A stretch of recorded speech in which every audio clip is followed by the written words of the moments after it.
안녕하세요. 오늘은 제주 박지호 작가의 아주 특별한 신간 화집, 시간의 자국에 대해 좀 깊이 이야기 나눠볼까 합니다. 네, 반갑습니다. 그 기능을 잃어버린 이동수단들, 예를 들면 오래된 오토바이나 자동차 같은 것들을 통해서요, 시간과 또 새로운 시작을 이야기하는 작품이죠. 맞아요. 사실 보도자료 처음 봤을 때부터 좀 궁금했어요. 아니, 버려지고 멈춰선 사물들이 어떻게 오히려 시간의 흐름을 더 선명하게 보여줄 수 있을까 하는 거요. 그렇죠. 그 발상 자체가 상당히 역설적이면서도 흥미롭습니다. 네, 그래서 오늘 그 숨겨진 의미들을 좀 같이 파헤쳐보면 좋겠습니다. 좋습니다. 이 화집을 보면요. 작가는 길가에 버려진 오토바이나 낡은 자동차, 녹슨 기차 같은 것들을요. 그냥 폐기물로 보지 않아요. 탄술한 고물이 아니다. 네. 시간의 흐름, 그리고 어쩌면 생명의 순환까지 보여주는 매개체로 바라보는 거죠. 하긴 우리 주변에 꽤 흔하게 볼 수 있는 풍경인데 대부분은 그냥 무심코 지나치잖아요. 근데 화집에서도 강조하듯이 이 이동수단들은 이제 더 이상 움직이지 않잖아요. 네, 그렇죠. 기능을 잃었으니까. 바로 그 정지된 상태가 역설적으로 시간의 흐름을 더 명확하게 드러낸다는 겁니다. 표면에 쓸어있는 녹이라든지 부식된 자국들, 그게 바로 세월의 흔적 그 자체인 거죠. 한때는 누군가의 소중한 발이었을 텐데. 그렇죠. 근데 이제 버려진 그 자리에서 완전히 다른 의미를 품기 시작하는 거예요. 멈춤으로써 비로소 보이는 것들이랄까요? 그 다른 의미라는 게 특히 자연과의 관계 속에서 좀 두드러지는 것 같아요.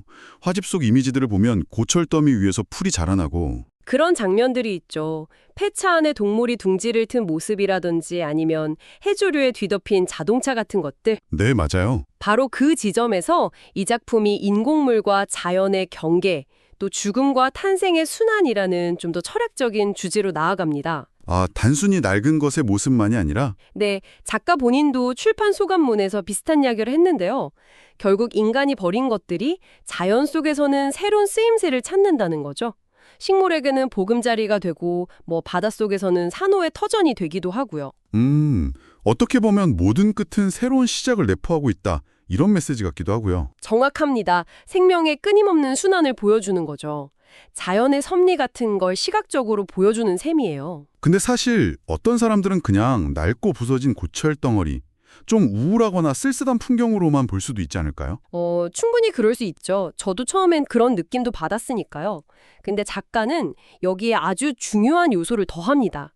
바로 빛이에요. 빛이요? 네, 화집한 30페이지 부근의 작품들을 보면요.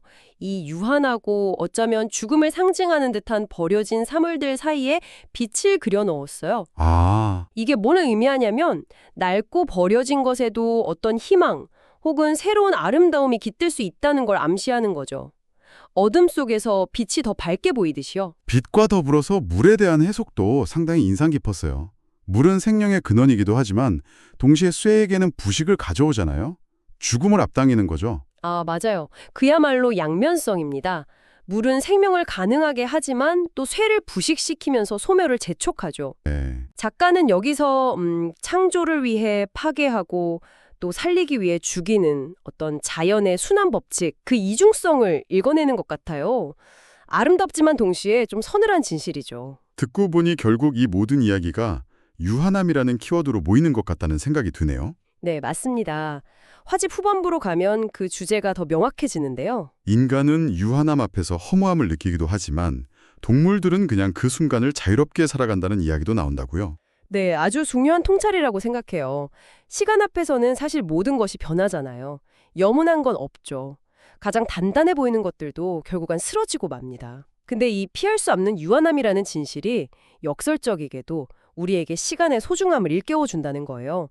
그리고 모든 끝이 또 다른 시작이 될 수 있다는 가능성을 보여주고요. 아, 이 버려진 이동수단들이 바로 그 증거가 되는 셈이군요. 그렇죠. 시간의 무게를 견디면서 변화하고 또 그 자리에 새로운 생명을 품어내는 그 모습 자체가 하나의 메시지인 거죠. 네.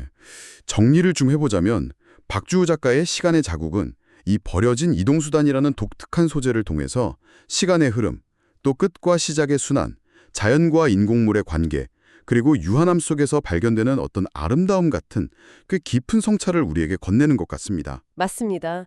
그냥 지나칠 수 있는 풍경 속에서 아주 새로운 가치와 의미를 발견하게 해주는 화집이죠. 이 화집은 이동수단이라는 구체적인 사물에 주목했는데요.